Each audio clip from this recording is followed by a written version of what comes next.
tonight we are joined by Karam from Parks Canada, who will be our guest speaker about all things parks and student jobs. So take it away.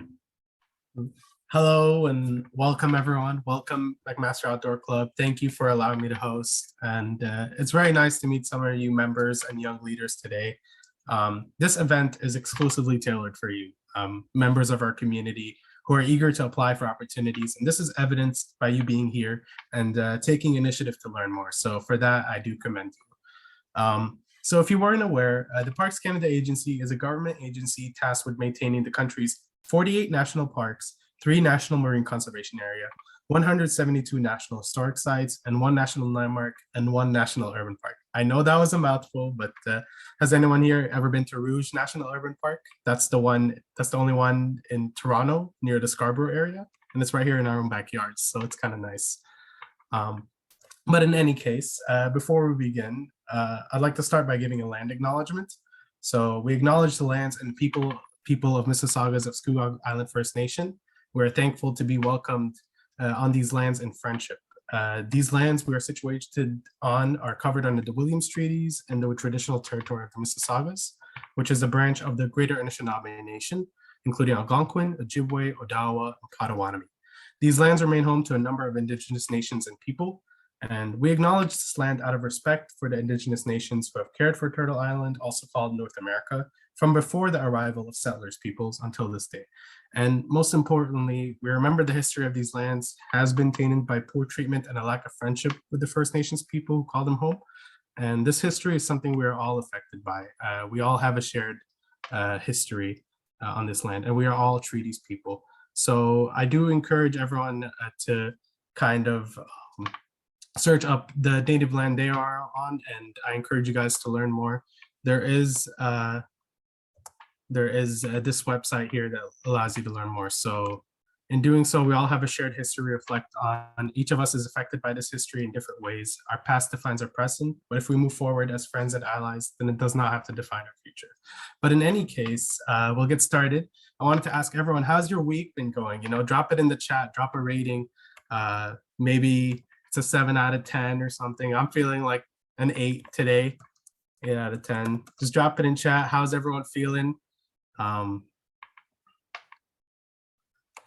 I know exams are coming up, so it's been a little bit busy these weeks. 6 out of 10. Yeah, I feel that way sometimes too. It's kind of relatable. But in any case, hope maybe you cheer up a little bit, bring that number a little bit higher, to maybe a 7 at least. But in any case, we'll get started and I'll introduce myself. So it's fantastic to have you all here today. I'm one of 3 youth ambassadors of Parks Canada this year, and I'm heading into my last year of criminology and justice degree with a minor in sustainability studies at Ontario Tech University. So it has been really cool working with Parks Canada and discovering just how many opportunities they have. And I didn't know until recently just how big Parks Canada really is and how much people are employed by it. There are numerous directorates which employ people from all walks of life. So, that's basically like Parks Canada is really huge. So if everyone can belong somewhere, no matter like depending on your degree or anything, you can still be part of Parks Canada. So hi everyone, thank you so much for tuning in today. So this first presentation we're going to jump into, this webinar's main purpose is to just kind of introduce people to Parks Canada and what it is.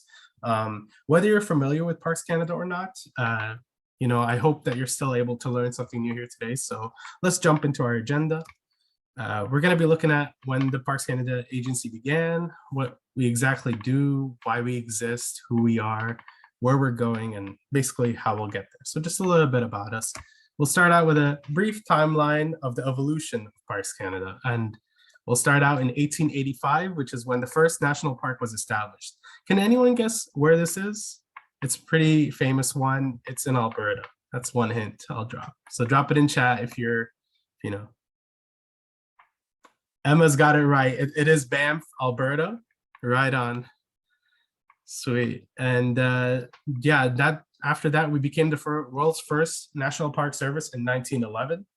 And then Canada's first national historic site, which has like 172 national historic sites, It was established in 1917 in Fort Anne in Nova Scotia. And I had the wonderful opportunity to actually go to Fort Anne over the summer as a youth ambassador and visit there. And it was quite incredible. They had the Nova Scotia Charter there. So really, it is quite remarkable how long it's been. In 1972, Parks Canada became responsible for canals. So, in Ottawa, the Rideau Canal, that's managed by Parks Canada as well.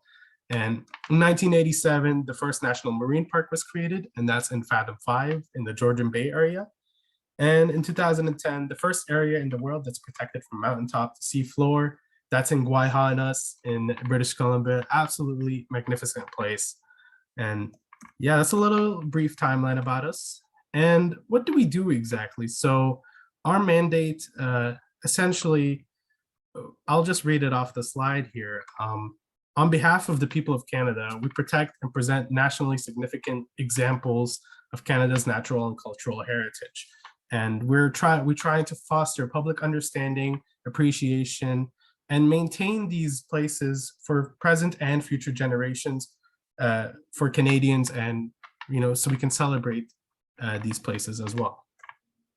And here are some parks, Parks Canada acts that help us do our job.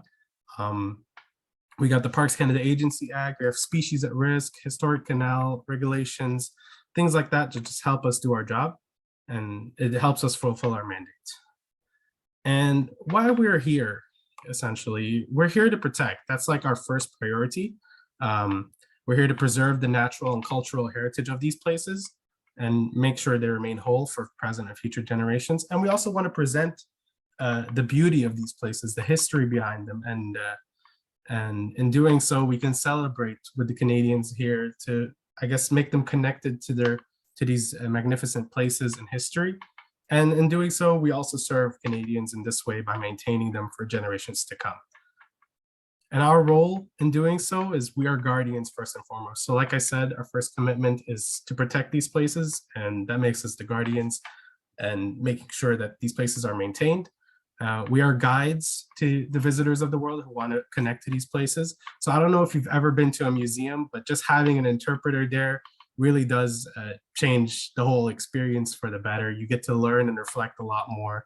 So it's quite incredible compared to just going to a museum by yourself but it's just way better with a guide. So that's what we do as well. And we're also partners. We would like to foster relationships with the Aboriginal people and also diverse communities, because we do recognize that Canada is a cultural mosaic with different communities and international communities as well. So we try to foster that connection with them. And we are storytellers. We're trying to recount the history of these lands and the people and stories of Canada. We're trying to tell people about them. So that's also our job as well. So our vision, what essentially we do, part of the mandate is to protect and preserve significant aspects of Canada's cultural and natural heritage for current and future generations. And we're trying to establish this connection with Canadians so they can feel connected to the very essence of Canada, which are our national parks, our history, and our national marine parks as well. And how we'll get there is essentially by making sure these places remain unimpaired for present and future generations. And now I'm going to introduce you to the people of Parks Canada, to a variety of different jobs and field of work in Parks Canada. So this one's pretty interesting. So we have over 6,000 staff working for the Parks Canada Agency year-round during the operational season, which is around the spring and summer. And this number goes up to around 8,000 with all the seasonal students that we hire. So most of the work does happen in individual field units, but we do also hire for national office as well. And we have 34 field units across the country, and we have 6 operational units that cover big regions like British Columbia and Yukon, for example. So there is a wide variety of jobs offered throughout Parks Canada, even as a student. And there is a job for every interest and field of study. You don't have to be an ecologist or a biologist to get a job within the agency. You can be so many things. We have law enforcement, we have program and policy, so many different things, resource conservation as well. And we'll get to resource conservation. So I know a lot of you guys here, you're in McMaster Outdoor Outdoors Club, which is, you must like the outdoors if you're here. So, you are on, for this kind of work, you're out on the grounds of national parks and national marine parks, collecting science to help guide management decisions. So if you love to be outside, this could be a career path for you. You could be an ecosystem scientist or, a fire technician, which are all equally important. And by the way, this list is not exhaustive. There are so many different jobs out there that you can be a part of. If I had to sit here and list all the jobs, I'd be here all day. And if you're interested in Canadian history, there is a huge range of Parks Canada jobs that are associated with Canada's cultural conservation. So we have archaeologists and artifact collectors and preservers, like different things like that. We have a lot of different jobs concerned with Canada's cultural conservation. So if you're interested, we do have a lot of jobs with that. And once again, this list is not exhaustive. There are so much more that aren't listed. And are any of you here business students? We have corporative services and administration. There's, like I said, Parks Canada is so huge. We need different people from all walks of life to keep the show running, I guess. So we have business analysts, we need IT, we need internal auditing, and we need all these different people from all walks of life to make sure that Parks Canada runs smoothly and we do our job. And here we have a photo of a canal lock operator at one of Parks Canada's historic canals, just like Rideau Canal in Ottawa or Trent Severn Canal in Peterborough. We need people that help maintain our assets, our canals and town sites.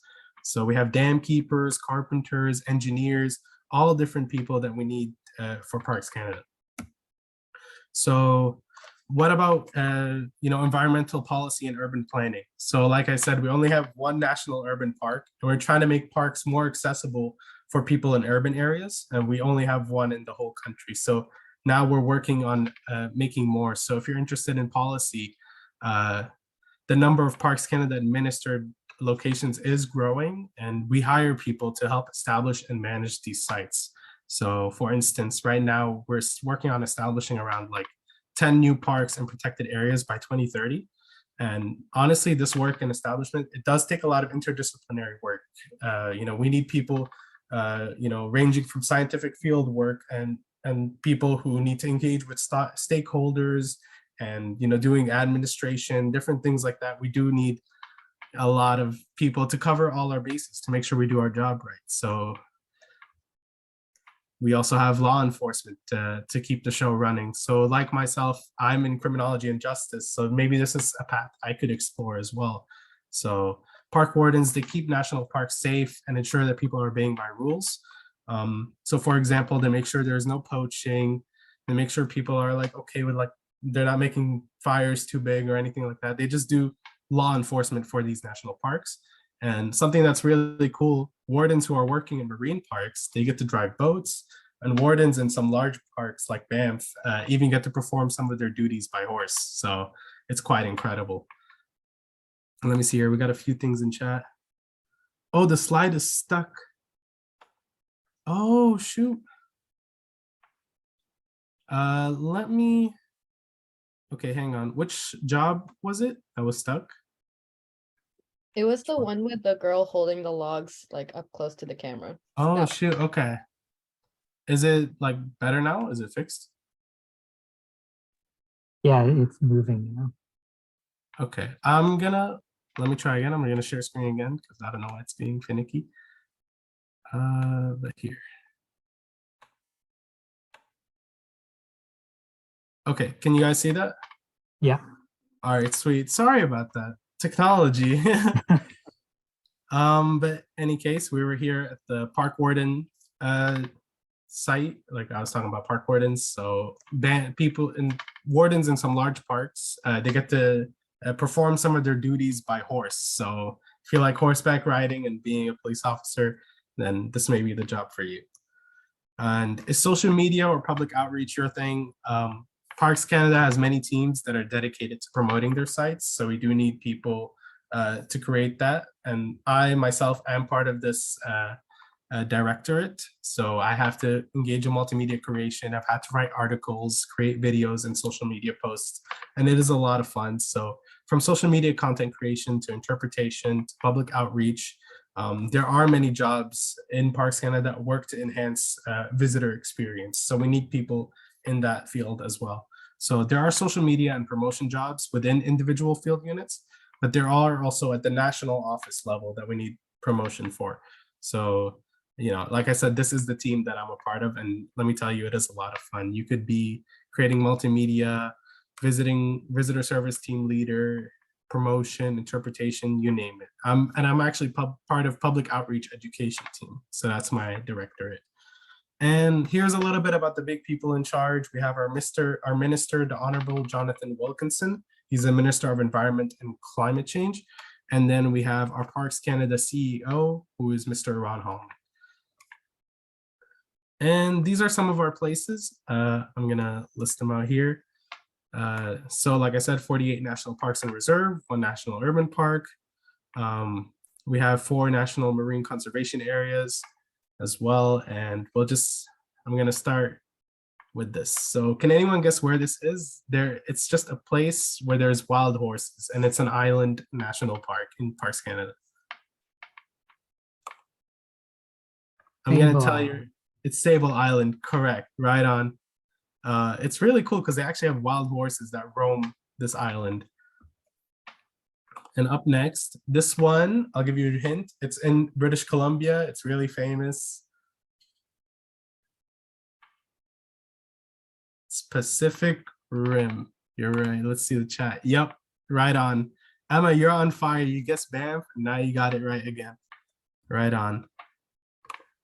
And this one's in French. It's Lons et Meadows, and it's where the Vikings made a settlement. It's in Newfoundland and Labrador, and you get these animator guides who actually dress up in the Viking like regalia and like everything, and it's quite immersive when you go to a national historic site and you have these people who are wearing like, they're dressing up in the costume of the time period. So it really is quite immersive when you go there, and your guide is also fully in character. So it just makes it a lot more fun when they do that. And here, this is Lake Superior National Marine Conservation Area, and it's like quite beautiful. So imagine just working here and having this place be your backyard. So, and if you like the outdoors, like this would be like heaven. So here's a little bit of housekeeping. So before we begin the job seminar, kind of want to go over a little bit of housekeeping. Please don't hesitate to ask questions, raise your hand, type it in chat. If you're feeling brave, you can unmute as well. So we'll also have a Q&A at the end, so don't hesitate. And today's session is in English, but please feel free to speak in the official language of your choice and take notes if you'd like. And with all that being said, we'll get started with the job seminar. It is a little bit information heavy, but we will share the slides with you upon request in the next following days if you ask for it. So here's our agenda. We're going to go over how to apply a presentation, give you a little bit of tips and tricks, and answer some questions, and then we'll conclude. So I'm going to play this quick video for you on student jobs. And this is put together by the hashtag Parks Life team, which I'm a part of. And if you still weren't convinced you want to work for Parks Canada, this video should seal the deal. Sound okay?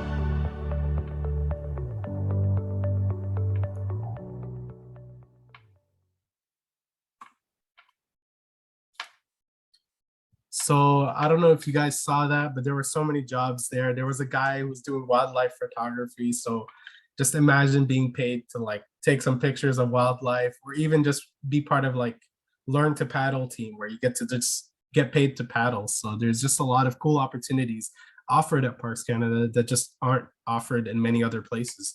So it's really quite amazing. So we'll get right into it, how to apply, and we'll drop a couple of hits, a couple of pro tips for you guys. So applying to positions within Parks Canada and the federal public service. And that means the government, which can seem a little bit intimidating, but in reality, like once you understand it, the system makes sense. And before we begin, like I said, this section of the slide deck, it is a little bit information heavy.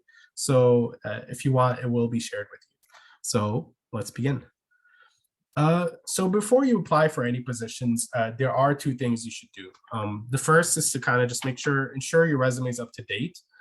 This means validating the contents and making sure aspects such as your education, etc., they're all listed like with enough detail. This may seem like a lot of information, but it is important to make sure your resume represents all of your experience, especially those that are relevant to student and youth employment. So definitely include your extracurricular and your experience with McMaster Outdoors Club as part of your resume.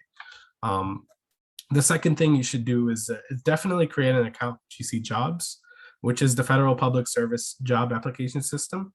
So one thing to keep in mind is like while an account is not needed to view different postings, it is required to apply for any of them. And there are also some great features that come with an account. So for me, I like having email alerts tell me when the job is like open, or with saved searches. You can also have saved searches as well. So I personally recommend having an account because there are some benefits to it. And that way you don't have to open the portal every time you want to check on your job. You can get email alerts. So when it comes to applying for student and youth jobs with Parks Canada, there are two main ways this happens. The first is individual postings, and these are like pretty common like way to find positions. They're just specific job postings by the employing department or agency. They operate like any standard job application. You read the job description and you apply for that specific position. And honestly, I do recommend applying for all positions you are interested in. That way you keep your doors open. And some government student recruitment programs such as co-op, they also fall under this category. And the next one here is the federal government. It has a student recruitment inventory, which is known as FSWEP, which is the Federal Student Work Experience Program. And what this essentially is it's like a pool where departments and agencies who are looking for students and youth staff, they pull candidates out of this pool based on their experiences, specific skills, location these people selected in their file. And what's really cool is you only need to apply to this just once, and it takes like 5 minutes, and you can update your profile as needed. And did you know like 7,600 students were hired through this method just last year? So it is something kind of worthwhile, and it's really easy. 5 minutes, you're already in a pool, and you might get a job that could change your life. So it is important to note that there are a few exceptions on the Federal Student Work Experience Program. Like they don't list all the jobs. So such as the Young Canada Works platform or the Youth Ambassador student position within Parks Canada, those are specific individual job postings. So it is a good idea to go and search for individual postings as well as this one. Just go hand in hand so you cover all your bases. So just to touch a little more on the ongoing student recruitment, the FSWEP, it is a single application that will ask you about all of the items such as education, interests, work locations. You can list up to 3, your availability, full or part-time, employment equity self-declaration, any accommodation you need, and like resume as well. So our focus today will be the individual student postings, but definitely do check out the FSWEP for more information, and visit the GC Jobs website as well to learn more. So the majority of positions within Parks Canada as a youth or student, they can be found as individual postings. As you can see on the slide, it looks like a list of jobs with the titles and locations. And the first thing we suggest is selecting Parks Canada and the GC organization criteria. So for example, Parks Canada is selected on the photo, so you can see all jobs at Parks Canada and not all jobs within the entire government. So make sure you kind of put that so it just helps you filter. And when using the job search function at the top left, you are able to use keywords and search and filter by specific criteria. This will make it way easier. So for example, you can put student, or you can put something like that will make it just specifically filter for those positions. So that way you can just see there, and from there feel free to use other filters such as language requirements, date posted, Position search results, they're listed by the order of the closing date. With the position at the top, it's closing the soonest. So do be wary of that at the top, that means it's going to close soon. So you should apply to that one first if you are interested. Two very useful features of the job search window and the safe search and email alert features. These are located at the bottom left there. You can save your searches, or you can sign up for email alerts, and that way you don't have to always constantly check the portal on a daily basis to learn more. And we'll keep going about job posters. So say you have found a position by searching criteria that you are interested in. The main source of information initially will be the job poster.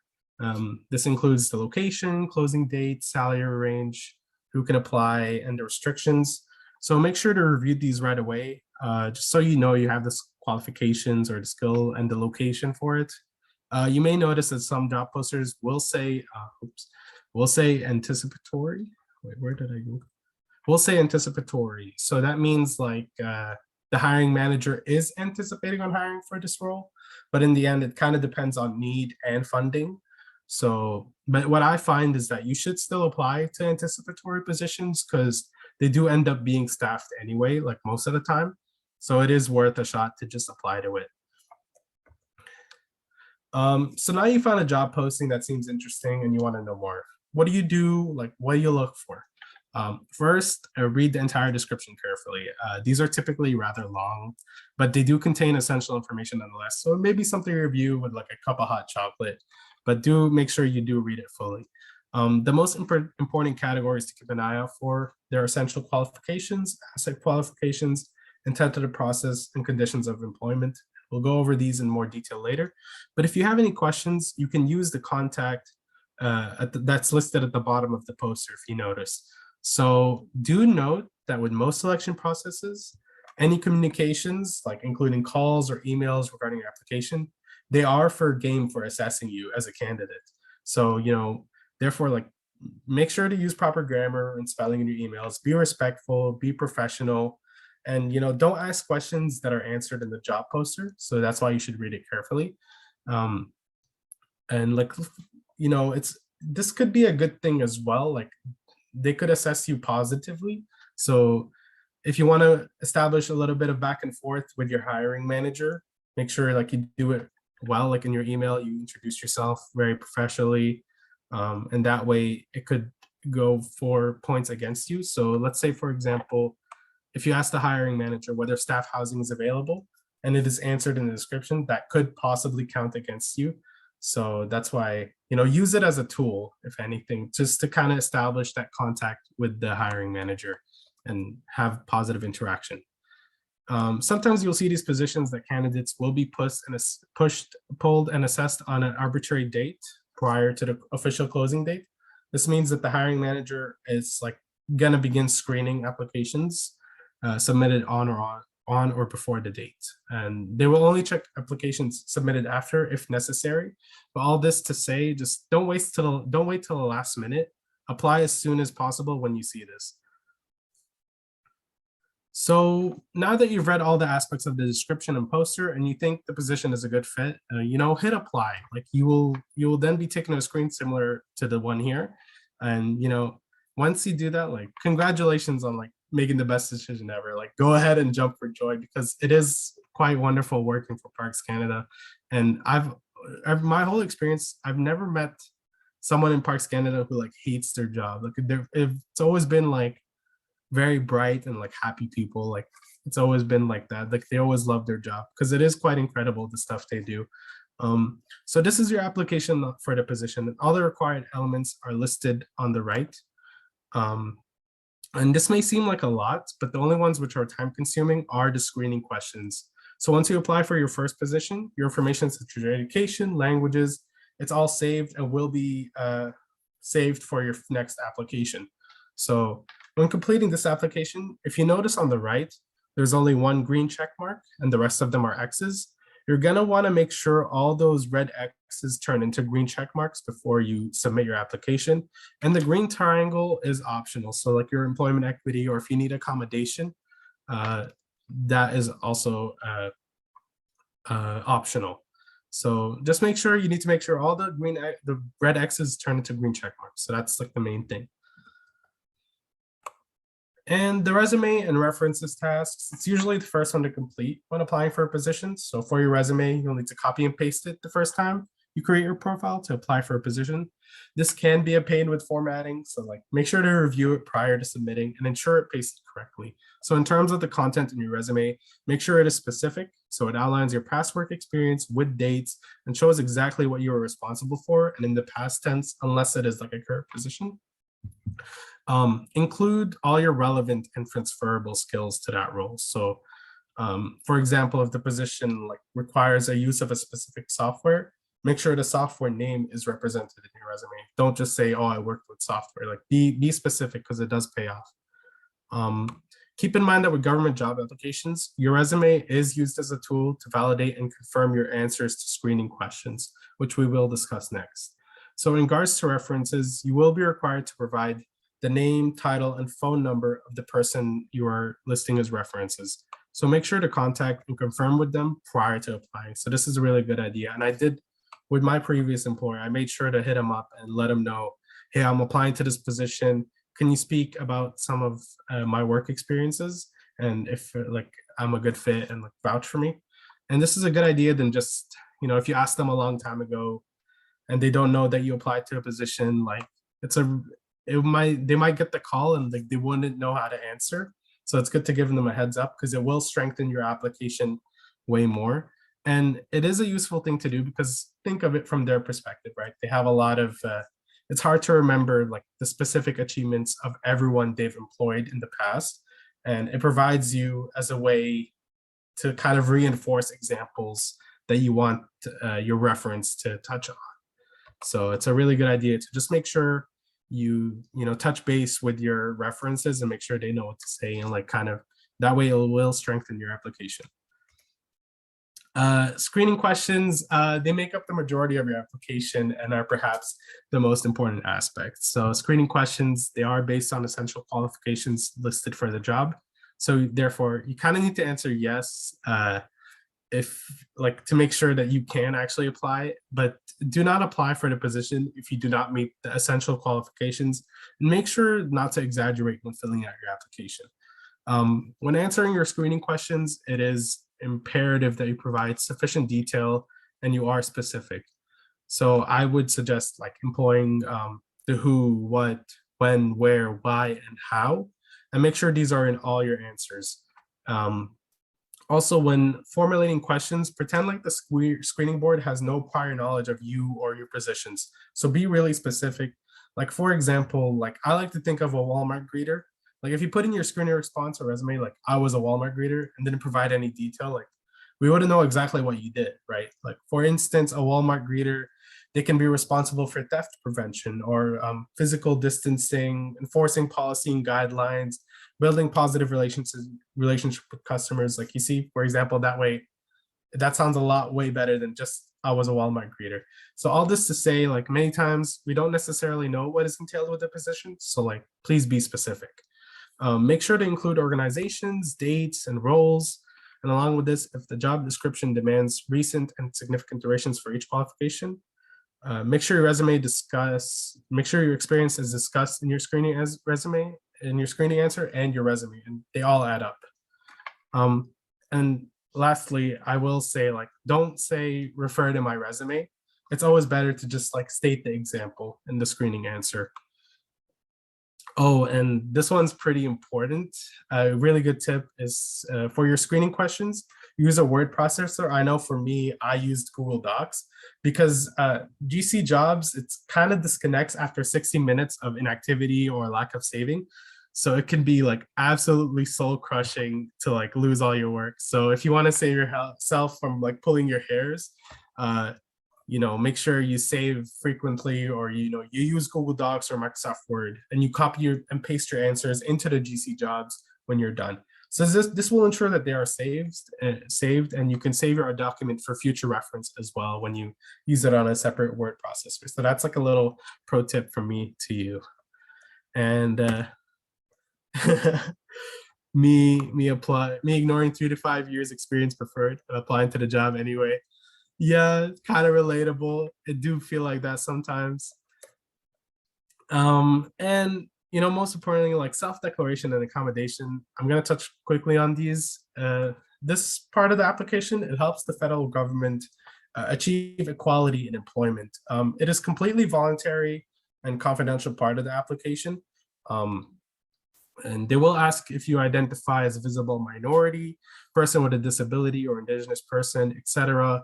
This information can be used in the selection process, but in order to increase representation, so it's a good thing to do.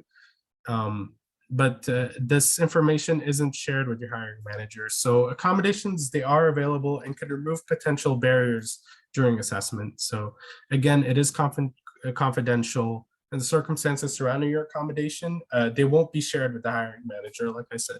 So sufficient detail is required to make sure your request is processed properly and the accommodations you deserve are met. And once you have applied, there are a couple things you should do. The first is treat yourself. Like honestly, guys, the application process is not a walk in the park. So maybe go take a walk in the park or have a treat to restore your blood sugar, because it can be a little bit stressful. But in all realness, it is important to be patient with these processes. It can take quite a bit of time for the selection board to review all candidates and screen applications.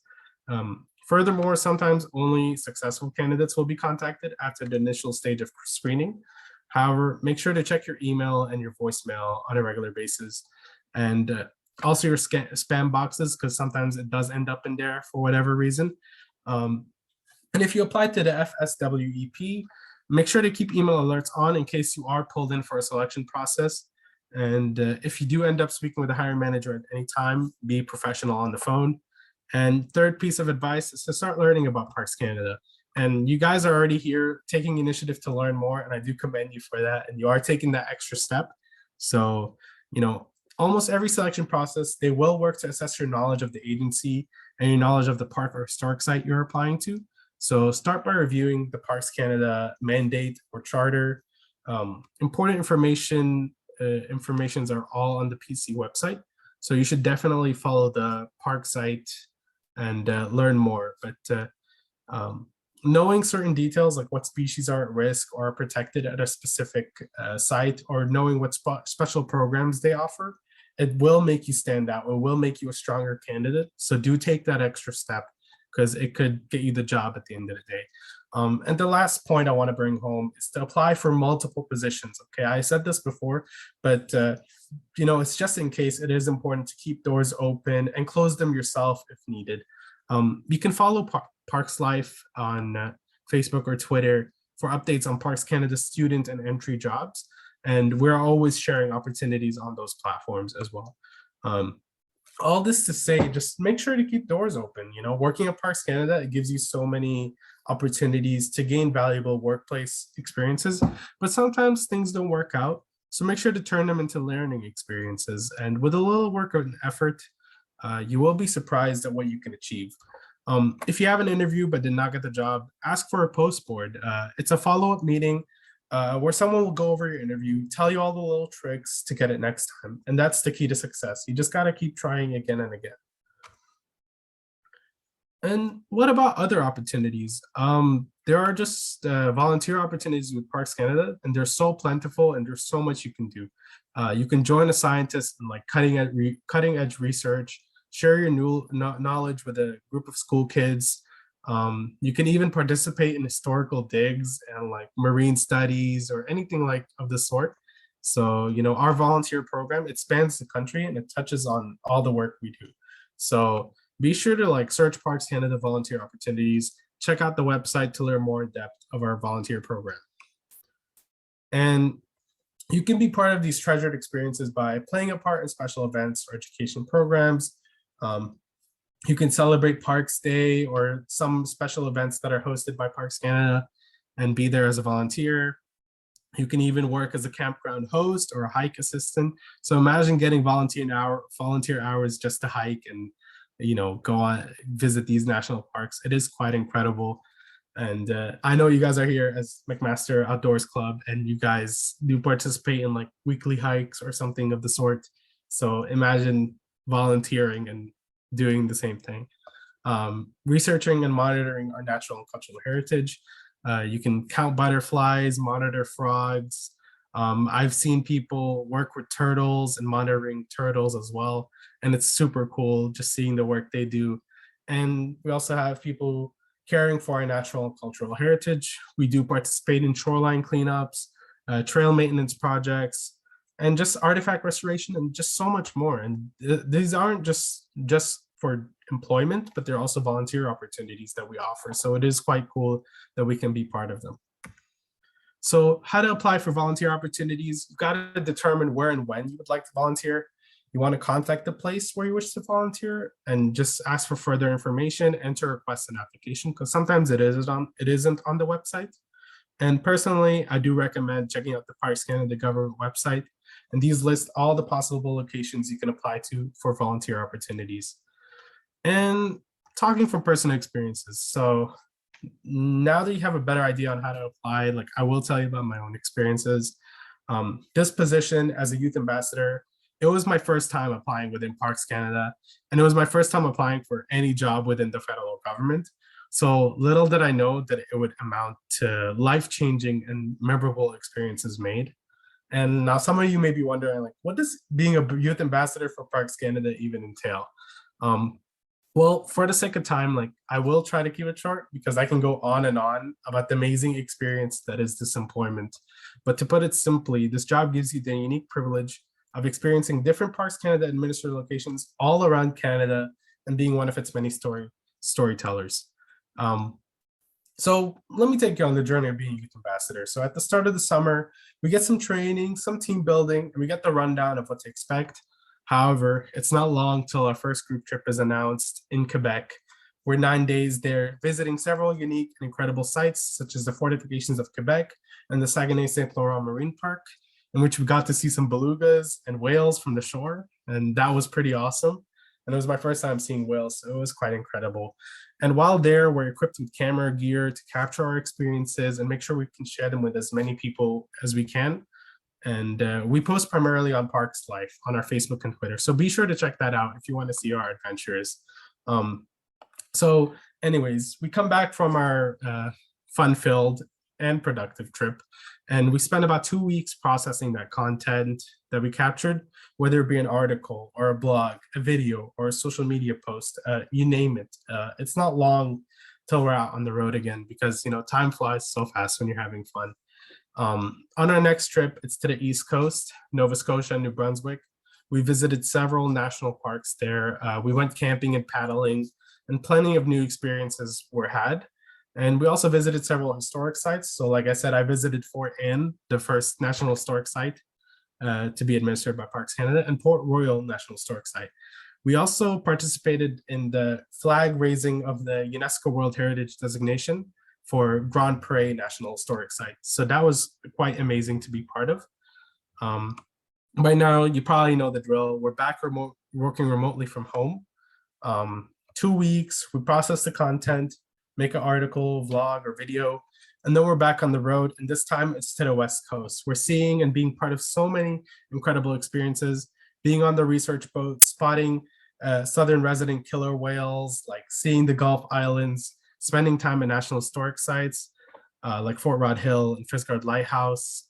We got to stay in these cozy tent cabins. They're called Authentics. And it was quite incredible to be part of that. And then we end the trip by getting to be part of the Vancouver Pride Parade. So that was quite awesome. And I know I said I'd try to keep it short, but truthfully, it's a lot to go over. And my words alone, they simply don't give it justice. The experiences we had and the extraordinary people you meet makes this opportunity incredible.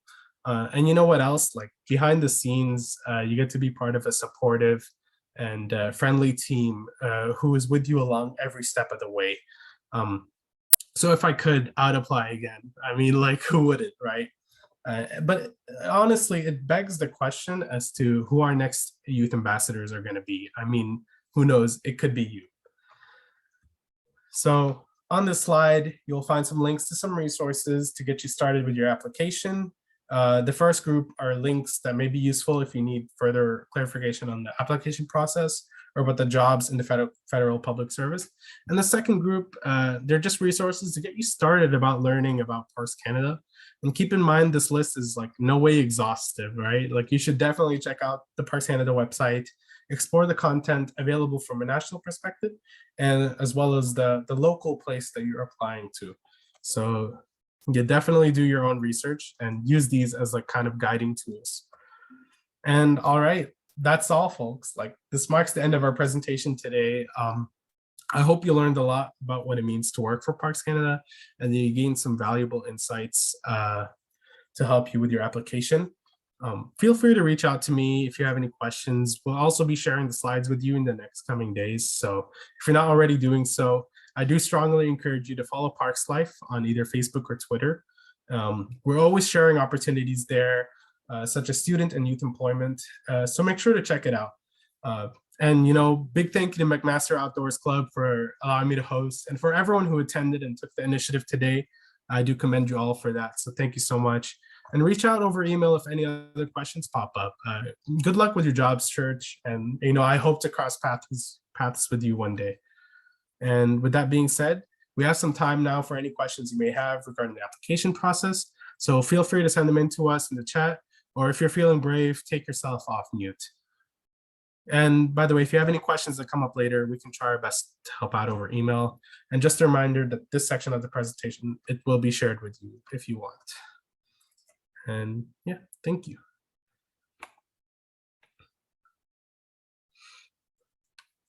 So I got a question from someone in DMs here. Are they still in call? They essentially asked, is it possible to work remote or part-time during weekends in the summer? Because they have mandatory classes to take during the summer. And it is, that can be accommodated for. They do recognize that you are a student and you do have things to do. You can work in that position. And I got another question here. They will accommodate for you is essentially what I'm trying to say if you are a student. Brady Gleed, you asked, is it possible to apply to a specific park? Yes, you will be applying to like a specific location in the field unit. So yeah, it is possible to apply to a specific park if you'd like. Does speaking French give you an advantage in applying to areas where French is heavily spoken? Yes, French is actually really like a good thing to have. Like that's why I got on Duolingo, and like I have 200 days trying to learn French on Duolingo because it does help you secure some positions. Sometimes it is mandatory, sometimes it is like an asset to have. So definitely do list French as part of your assets. Would more opportunities come up for summer 2023 jobs as we head towards the new year? There are always opportunities year round, but in the seasonal wise, spring and summer is when the new opportunities come up. And now that, COVID's kind of, we're like moving on to a new era where it's like, we're kind of going back to normal. There will be more opportunities, I can presume so. So I would look out for that, Dylan. Like it's quite incredible to be part of these opportunities. And if there are any more questions, type them up, unmute yourself, or even email me after the fact. I don't know if you guys got a chance to put it, but I'll share it again. Here's my email, some of my information, and you can even message Noah as well to get the slides after.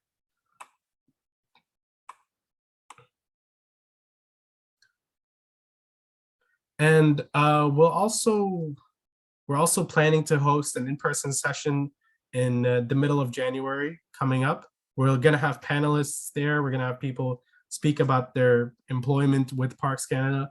So be sure to check that out. That will be in person. So I know virtual sessions, we're all kind of gotten tired of them with COVID and virtual life, but this one's gonna be in person. You're gonna actually meet some real Parks Canada employees who work in these field units. So be sure to check that out. That's gonna be coming up in mid-January on campus at McMaster's.